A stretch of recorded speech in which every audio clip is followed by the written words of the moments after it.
Takže ideme na rozstrel nemecko-japonský, čo sa týka automobiliek, Honda, Michala Kodláša a Šanika Cviec.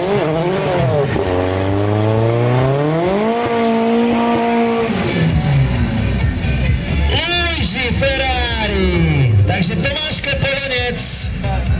A jeho dnešné nastavenie niečo sa 400 konských síl, priatelia, Fiat 127. Vytvorený, poskladaný, vymyslený, Vitalpol Racingu v Nitre. Tomáš Polonec za jeho.